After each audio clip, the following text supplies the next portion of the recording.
Assalamualaikum warahmatullahi wabarakatuh. Waalaikumsalam warahmatullahi wabarakatuh. Selamat pagi anak-anak. Pagi, Bu. Gimana kabarnya hari ini? Baik, Bu. Sebelum kita memulai pelajaran hari ini, alangkah baiknya kita terlebih dahulu berdoa. Nah, silahkan Nurdian mimpin doa. Agar pelajaran kita bisa bermakna, mari kita berdoa untuk pelajaran dan untuk masing-masing berdoa kita. Berdoa selesai. Ya, baik. Selanjutnya Ibu akan absen siapa saja yang hadir hari ini. Yang pertama ada Nur Kamalia. Hadir, Bu. Abisti Mutiasari. Hadir, Bu. Rizky Amelia. Hadir, Bu. Linae. Hadir, Bu. Melda. Hadir, Bu. Rudiardian. Ahmad Rifki Nopan. Muhammad Narif Fansyah. Hikmahwati. Hadir, Bu. Latifah. Hadir, Bu. Linae. Hadir, Bu. Fani Fridayanti. Hadir, Bu. Nur Latifah Rahmadina. Hadir, Bu. Hikmahwati. Hadir, Bu. Dan juga Iqbal. Hadir, Bu. Baik, hadir semua ya anak-anak. Hadir, Bu. Alhamdulillah. Nah, sebelum kita mulai pelajaran hari ini, Ibu mau nanya dulu nih, ada yang ingat gak pelajaran minggu kemarin tentang apa? Sosialisasi. Sosialisasi, Bu. Tentang sosialisasi. Ada yang ingat apa itu sosialisasi? Sosialisasi itu adalah pemberian peran kepada seorang anak. Ya, baik. Jadi sosialisasi itu adalah proses penyesuaian diri di dalam masyarakat. Nah, jadi apabila proses sosialisasi itu tidak sempurna, maka akan terjadi suatu perilaku menyimpang. Nah, selanjutnya kita hari ini akan membahas tentang perilaku menyimpang.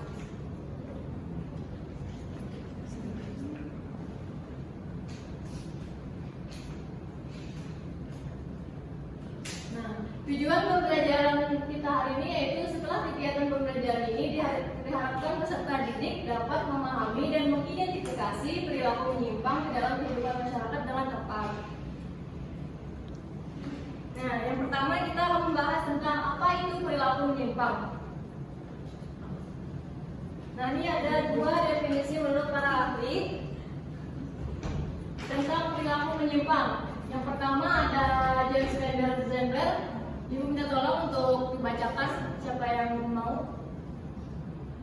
Ya, silakan.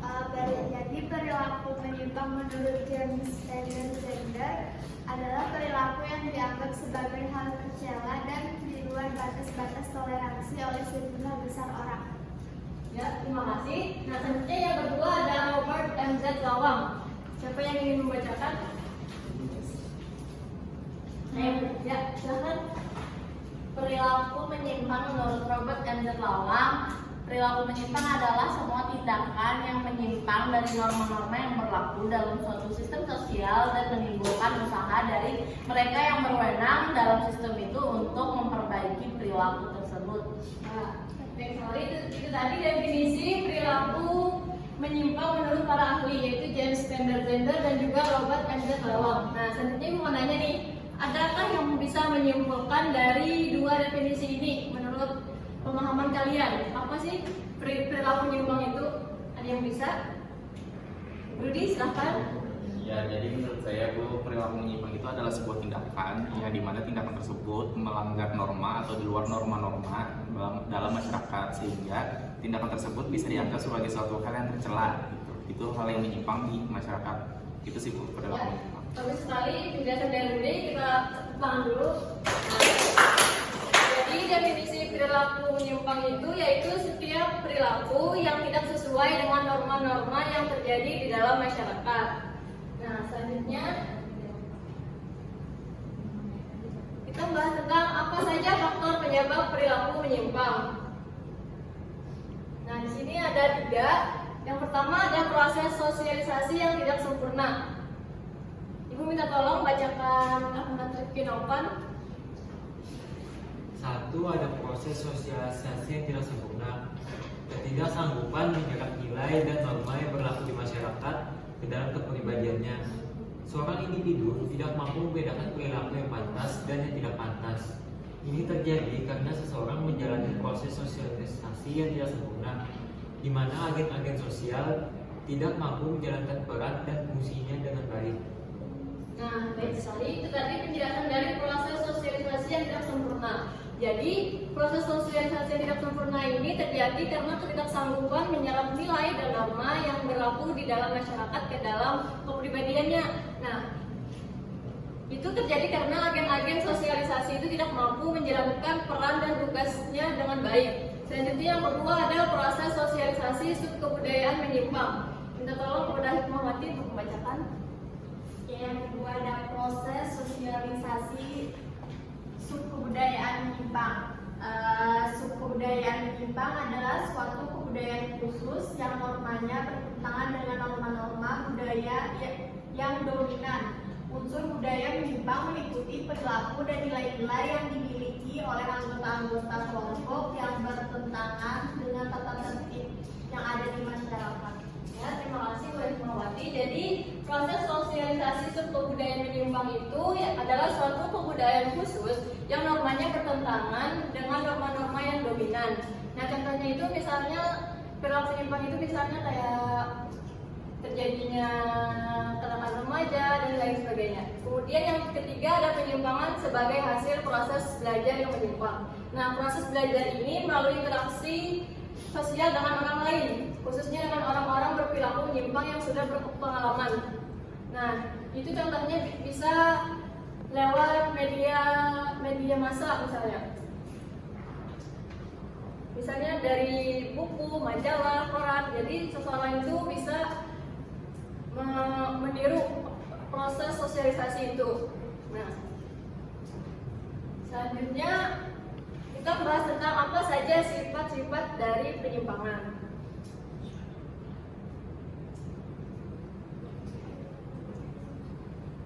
Nah, di situ ada dua, yaitu penyimpangan positif dan juga penyimpangan negatif. Nah, penyimpangan positif ini yaitu penyimpangan yang terarah pada nilai-nilai sosial yang didambakan. Meskipun cara yang dilakukan menyimpang dari norma yang berlaku. Misalnya saja seorang ibu yang menjadi tukang ojek untuk memenuhi kebutuhan hidup sehari-harinya. Yang kedua ada penyimpangan negatif, yaitu tindakan yang dipandang rendah, melanggar nilai-nilai sosial, dicela dan pelakunya tidak dapat ditolerir oleh masyarakat. Misalnya penyimpangan negatif ini misalnya kayak pembunuhan, pemerkosaan dan lain sebagainya. Selanjutnya ada jenis-jenis perilaku menyimpang.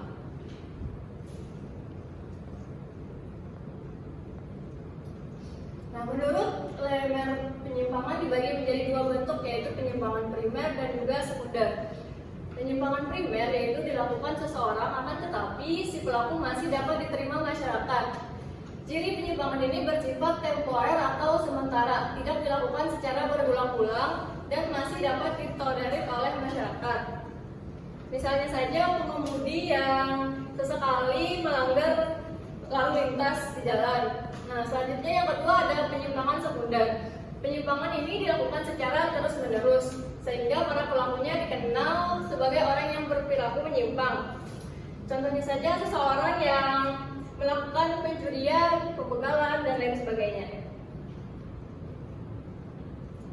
Nah, selanjutnya menurut pelakunya itu penyimpangan dibagi menjadi dua, yaitu ada penyimpangan individual dan juga penyimpangan kelompok.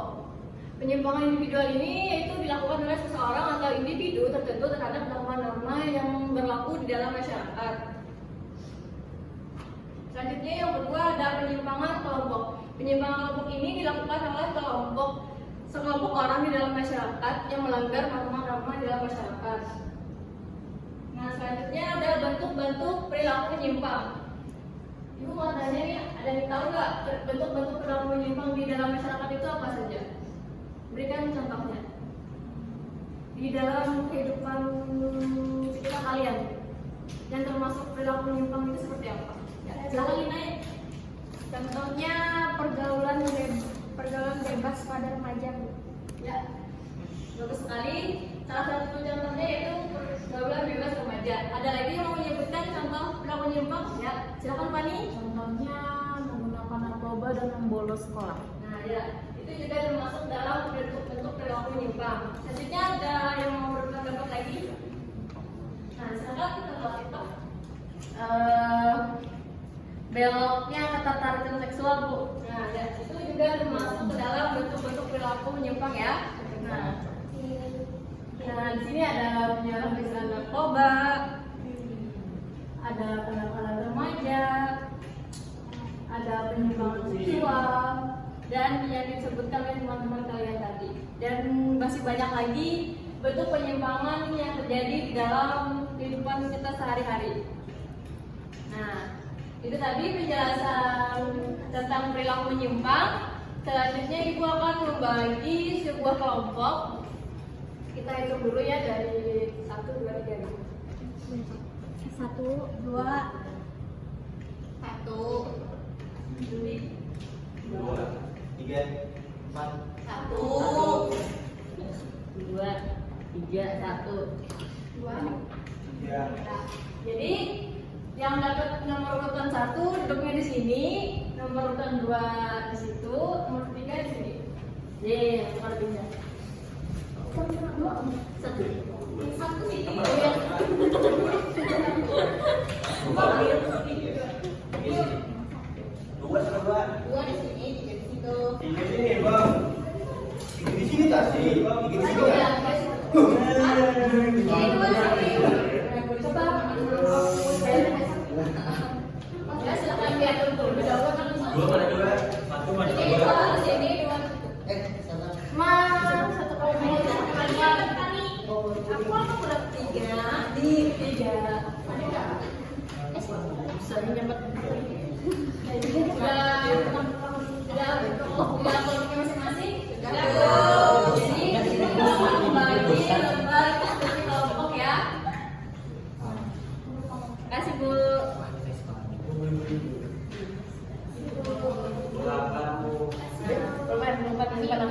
Jadi tugasnya itu silakan kalian beri contoh perilaku menyimpang yang ada di sekitar kehidupan kalian, dan bentuk perilaku menyimpang itu termasuk ke dalam jenis penyimpangan apa. Misalnya kayak pergaulan bebas tadi termasuk penyimpangan apa gitu. Diberikan penjelasannya. Maksudnya sekunder atau primer apa? Ya itu.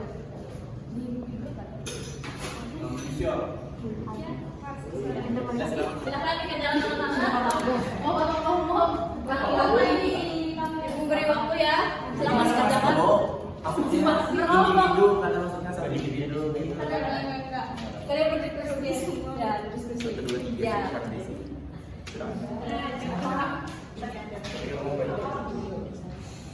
Jangan perilaku menyimpang.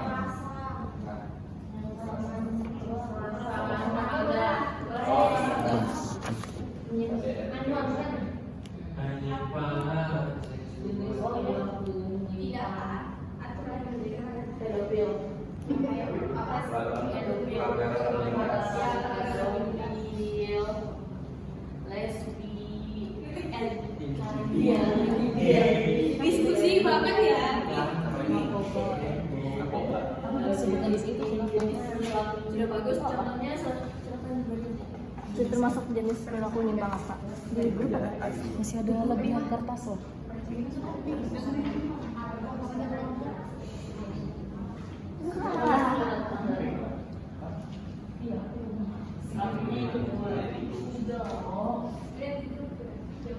Dengan video di dalam video sekunder.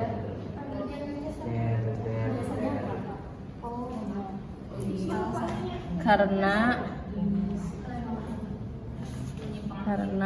penyimpangan ini tidak diterima oleh masyarakat. Bu Noper nggak kerja?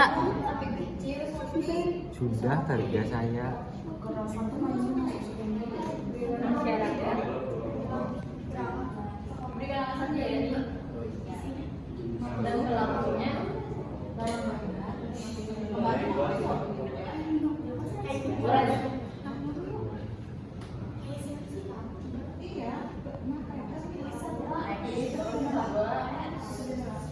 Kalau ada yang kesulitan anak-anak dalam menjawabnya mudah Bu. Berarti kalian paham ya? Ibu ini satu aja apa 3 Bu? 3 3. Wah, banyak. Banyak banget tuh, Bapak nggak kerja lagi. Maaf ya, Bang. Itu sekunder. Sama aja. IPA. IPA. Nah, Nggak pegang poster bucok. 150. Waktunya tinggal 2 menit lagi ya anak-anak. Bekel langsung ngomong.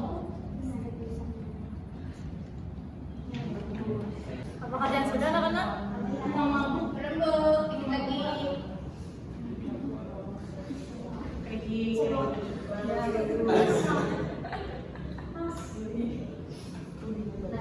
Jadi perwakilan kelompok saja yang maju membacakan hasil Oh, diskusi iya, kelompoknya. iya, iya. Ya, kelompok 2. Jadi di sini saya masuk untuk perilaku menyimpang. Yang pertama ada KDRT. Jenis perilaku menyimpangnya adalah perilaku sekunder karena KDRT selalu dilakukan secara berulang-ulang. Terus yang kedua ada pelanggaran lalu lintas. Ini masuk ke pelanggaran primer atau perilaku menyimpang primer dan pelanggaran yang dapat ditolerir oleh masyarakat karena bisa diatasi oleh pihak kepolisian misalnya. Habis itu ada narkoba, ini masuk ke perilaku atau pelanggaran individual karena menyimpang yang perilaku menyimpang yang dilakukan oleh individu. Ya, bagus sekali hasil kerja kelompok 2. Kita berlakukan. Selanjutnya kelompok siapa yang ingin maju lagi? Kelompok 1. Nopan, ayo Nopan. Bisa semua membaca.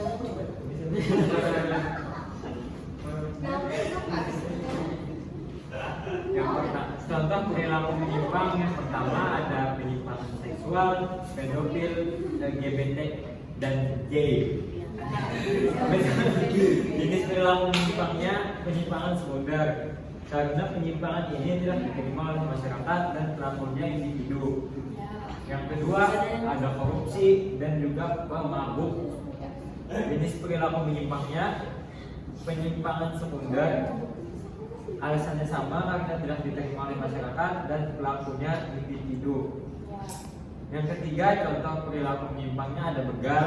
Jenis perilaku menyimpangnya sekunder juga karena penyimpangan ini tidak diterima oleh masyarakat dan pelakunya bisa individu dan berkelompok. Iya, mantap. Bagus sekali hasil kerja kelompok dari kelompok 1 kita berlakukan. Iya dong. Saya dong. Terakhir silakan maju kelompoknya. Ini berita kecilnya. Bacaan aja. Ya silakan kelompok 3 dikatakan. Iya. Ya. Jadi kelompok 3 memiliki 3 contoh perilaku menyimpang, yaitu melakukan pembunuhan, geng motor, dan pelanggaran lalu lintas. Nah, melakukan pembunuhan itu jenis perilaku menyimpangnya penyimpangan individual yang dilakukan oleh seseorang yang memiliki masalah kepada orang lain. Nah, terus geng motor jenis perilaku menyimpangnya penyimpangan kelompok karena ini masuk ke dalam kejahatan yang berkelompok. Ya. Nah, terus pelanggaran lalu lintas jenis perilaku Perhatikan menyimpangnya teman-temannya yang maju di depan. Jangan berbicara sendiri ya. penyimpangan primer karena dilakukan kebanyakan masyarakat yang sering terjadi. Bagus sekali. Nah, itu tadi penjelasan dari hasil kerja kelompok dari kelompok 3. Nah, berarti kalian sudah paham kan apa saja bentuk-bentuk perilaku penyimpang dan jenis-jenisnya itu seperti apa? Paham Bu. Nah, apakah ada yang ingin ditanyakan? Tidak ada Bu. Tidak ada. Nah, apakah ada yang ingin menyimpulkan hasil dari pembelajaran kita hari ini? Ada yang bisa menyimpulkan? Tidak ada. Baik, nanti Bu yang akan menyimpulkan ya. Nah, jadi tadi kita bahas tentang perilaku menyimpang. Yaitu perilaku menyimpang itu adalah suatu perilaku yang tidak sesuai dengan norma-norma yang terjadi di dalam masyarakat. Nah, faktor penyebab terjadinya perilaku menyimpang itu ada 3, yaitu proses sosialisasi yang tidak sempurna, adanya proses sosialisasi yang kebudayaannya menyimpang, dan juga penyimpangan sebagai hasil proses belajar yang menyimpang. Selanjutnya ada sifat-sifat perilaku menyimpang, yaitu ada penyimpangan individu dan juga penyimpangan kelompok. Selanjutnya ada jenis-jenis perilaku menyimpang. Yaitu tadi ada menurut kadarnya, yaitu ada penyimpangan primer dan juga penyimpangan sekunder. Nah, mungkin itu saja pembelajaran kita hari ini. Sebelum kita mengakhiri pembelajaran kita hari ini, maka baiknya kita berdoa untuk penutup agar ilmu yang kita dapat bermanfaat bagi kita semuanya. Silakan satu orang memimpin doa. Agar pelajaran kita dapat bermakna dan menjadi berkah pada hari ini, mari lagi kita berdoa menurut percayaan dan agama masing-masing. Doa dimulai. Doa selesai. Ya, baik, kita berada pada penghujung pembelajaran ini. Terima kasih atas pembelajaran kalian. Sampai jumpa di pertemuan selanjutnya. Wassalamualaikum warahmatullahi wabarakatuh. Tugasnya silakan dikumpul ya. Dikumpul. Oh iya.